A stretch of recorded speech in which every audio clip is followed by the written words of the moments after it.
Hello guys, welcome to today's Topic TV. Ingat po tayo mga kababayan lalo na sa mga tindero at tindera. Siguraduhing naka-safety ang inyong mga money bag o cellphone o anumang mahahalagang gamit bago kayo maidlip sa inyong mga pwesto. Dahil ito ang madalas inaabangan ng mga kawatan, ang kayo'y malingat sa inyong mga gamit. Katulad na lamang ng nasa bidyong ito na nakatulog na ang tindera dahil nga sa mag-alas 2 pa lang ng madaling araw nang maganap ang pananalisi ng lalaking ito. Agad nitong kinuha ang bag ng tindera na nakatulog na sa antok at pagod. Agad itong umalis pagkakuha ng bag na parang walang nangyari. Isang insidente ng pagnanakaw ang nangyari kaninang alas 3 ng madaling araw. Ang biktima isang tindera na nakatulog sa may gilid ng tindahan.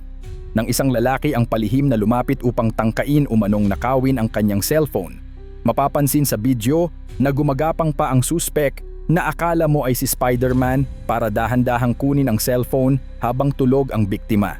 Sa kabutihang palad, biglang nakaramdam at nagising agad ang babae.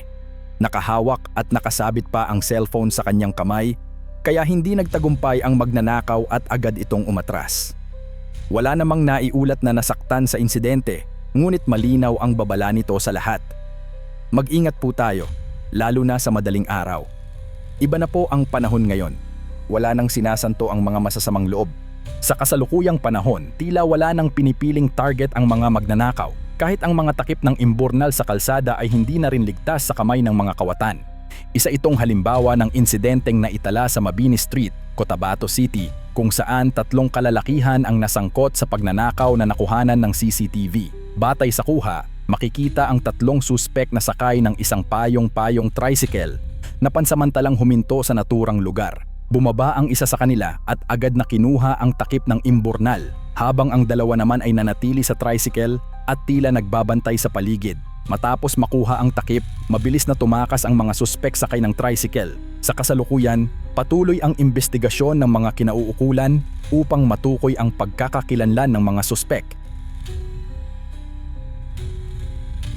Awareness po para sa lahat ng residente ng Bukawe, Bulacan, lalo na sa Villa Zaragoza Subdivision Phase 1 at Phase 2. Isang insidente ang naitala ng CCTV kung saan isang lalaki ang namataan na palihim na nagpalit ng tsinelas sa isang bahay na matatagpuan sa gilid ng kalsada. Tila napaglumaan na ang tsinelas ng suspek kaya humanap umano ito ng mas maayos na maisusuot. Ngunit hindi pa siya nasiyahan sa unang napili. Makikita na bumalik pa siya para muling magpalit na para bang namimili kung alin ang mas komportable. Paalala ito sa lahat na kahit simpleng gamit sa labas ng bahay ay maaari ng pag-interesan ng mga masasamang loob. Kaya't mag-ingat po tayo, siguraduhing maayos ang paligid ng ating mga tahanan at iwasang mag-iwan ng kahit anong gamit sa labas na madaling makuha. Sa panahon ngayon kahit tsinelas, pinag-iinteresan na rin ng magnanakaw.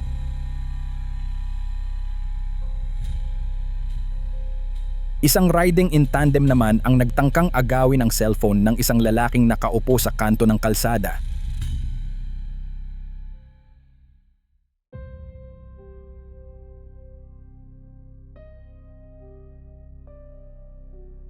Tumiyempo ang dalawang sakay ng motor para agawin ang cellphone ng lalaki, subalit agad na nakatunog at mahigpit nitong hinawakan ang kanyang cellphone kaya hindi ito nakuha. Paalala po ito para sa lahat ng mga driver, lalo na sa mga nagmamaneho ng truck at delivery vehicles. Isang insidente ang naitala ng CCTV kung saan nasa lisihan ang isang truck habang nasa labas ang driver na tila may ginagawa o nagbababa ng karga sa mga oras na iyon. Samantala, naiwang bukas at hindi nakalock ang driver seat na agad namang sinamantala ng isang lalaki. Sa kuha, makikita kung paano palihim na binuksan ng suspek ang pinto ng truck at mabilis na tinangay ang bag ng driver na naiwan sa loob ng sasakyan. Maingat at mabilis ang galaw ng suspek kaya hindi agad napansin ng driver at ng pahinante na may naganap na pagnanakaw. Matapos makuha ang bag, agad na tumakas ang lalaki. Walang kaalam-alam ang mga biktima na sila ay nanakawan na pala. Ang insidenteng ito ay nagsisilbing paalala sa lahat. Kahit sandali lamang lalayo sa sasakyan, siguraduhing nakalak ang pinto at huwag mag-iwan ng mahahalagang gamit sa loob. Sa panahon ngayon, isang bukas na truck ay sapat na para mawalan ng gamit.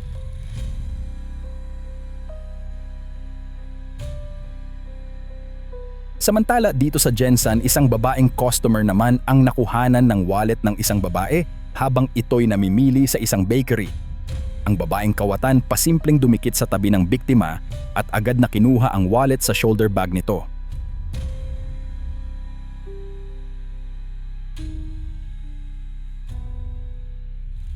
Sa kuha ng CCTV ay makikitang tila may kasama pa itong dalawang kasabwat na tila nagbibigay ng instruksyon si lalaki kung ano ang kanyang gagawin samantalang ang isang babae na may tagasiksik sa biktima.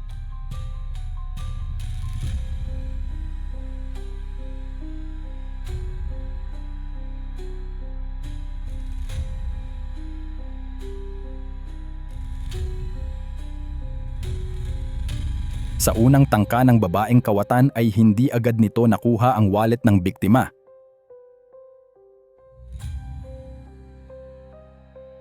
Kaya muli niya itong sinubukan sa tulong ng instruksyon sa kanya ng lalaki. Agad na natangay ang wallet ng biktima na may lamang mahahalagang ID. Ang biktima na may tila nagulat at nakaramdam ng hindi kanais-nais sa kanyang paligid, kaya sinundan pa niya ito ng tingin.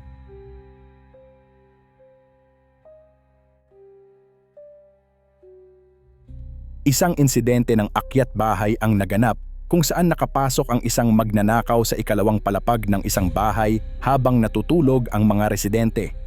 Sa gitna ng katahimikan ng gabi, naalimpungatan ang isang lalaki matapos makarinig ng kaluskos. Nang siya'y magising, napansin niyang may isang hindi kilalang lalaki sa loob ng bahay na kinukuha ang mga cellphone na nakacharge. Dahil dito, agad na bumangon ang lalaki dahilan upang mabilis na tumakas pababa ang magnanakaw.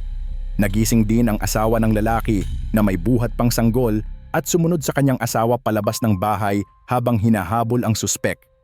Sa ulat, hinabol umano ang magnanakaw hanggang sa mga eskinita ng lugar. May mga rumisponding pulis at mga bantay bayan at isinagawa ang follow-up sa posibleng dinaanan ng suspek. Sa pagtakas, nabitiwan ng magnanakaw ang dalawang cellphone. Ang isa ay naiwan sa loob ng bahay habang ang isa naman ay nalaglag sa labas.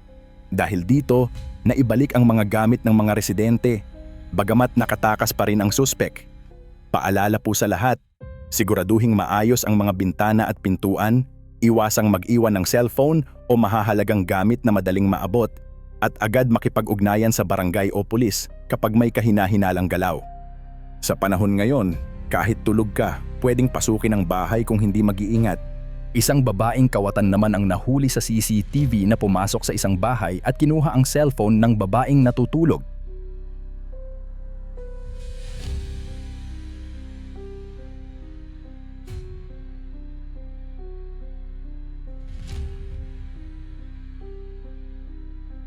Kaya lagi po tayong mag-iingat mga kababayan. Ito po ang Today's Topic TV. Stay safe and stay alert.